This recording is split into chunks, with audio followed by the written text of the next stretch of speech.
mga kaunggoy, it is I, Manong Jaire, back at it again with Alak Review. Welcome to Alak Review mga kaunggoy, the show where we taste, smell, drink, and lasa alak mga kaunggoy. And for today's episode of Alak Review mga kaunggoy, na-notice ko kasi the previous episode ba? Basta yung isang episode kasi is nireview ko po ang lemon dough. Pero yung signature lemon, yung tinikman ko na flavor. So, it has come to my knowledge na 4 pala ang flavor ng lemon dough. So, nakita ko sila lahat sa 7-Eleven. Oh shit, kumpleto lahat. So, I'm like, sige, bilhin ko na to lahat. Tapos gawan ko ng video. And since malaki-laki naman yung kinita ko sa lemon dough alak review video, eto, itikman natin. Yan. So, nung huli, signature lemon, eto, Devil lemon dough flavor. So, devil lemon, from the word devil. Nako, parang ito ata yung iniinom ng mga yung nasa DPWH, no? Inumin po natin yung inumin ng mga Nepo babies. Ayun. Okay! Taste! Ah, shit. Whew. So, yung amoy, very lemony. Very lemony. Napakalakas ng pagka-lemon ng amoy po nito, mga kaunggoy. Oh. Parang, alam niyo yung parang in-squeeze na lemon na sobrang dami. Yun yung amoy, okay? Wala siyang ibang kaamoy, as in lemon lang talaga. So, I'm expecting from the word devil, lasang flood control to. No? Wow. What? Saan galing yung alak? Huh? Mas masarap siya sa signature lemon, sa totoo lang mga kaunggoy.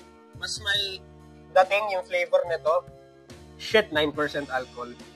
Papagalitan ako ng coach nito. Lemon sour, Kodawari taste. So, ang daming mga Japanese characters dito. Mga ano. Japanese recipe, lemon infused in alcohol mixed with sparkling water. So, mas masarap siya sa signature lemon mga kaunggoy. Yun lang yung masasabi ko. And very unang lagok, merong konting alat, tapos magiging asim siya. Tapos, actually, aftertaste, wala masyado eh. Wala siyang aftertaste. Although, sobrang init sa katawan. Beer drinks, mga kaunggoy, kaya ko siyang tunggain. Kung gugustuhin ko kaya ko siyang tunggain. No? Maganda to sa party-party, no? Yung mga mahilig mahilig mag-clubbing dyan. Okay to sa inyo. Yung mga Gen Zs na mahilig sa mga inom-inom, pwede to sa inyo. Actually, surprisingly, yung expectations ko kasi dito, may pagkapait to dahil sa pangalan ng flavor. And nagulat ako, yung lasa niya, parang inuman friendly or beginner friendly. Beginner friendly yung ano niya, yung lasa niya mga kaunggoy. So, kakayanin to ng mga beginner, no? Yung lasa. Yung tama, hindi ko sure. Wala masyadong aftertaste. Very calming. Nakakalma. Very lemony. Yun yung best way to describe sa lasa nito. No? Okay to sa mga tropical hots, tropical na getaway. No? Lalo na pag nasa Boracay. Pili ko magugustuhan din to ng mga foreigners. No? So, masarap siya. Very good. Parang lemonade na may konting init. Na parang bubbly.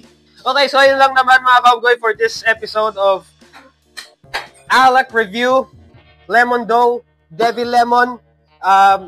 Try nyo. Nasa mga supermarkets and everywhere lang ito. And that's the bottom line because Manong Jaire said so. Shop!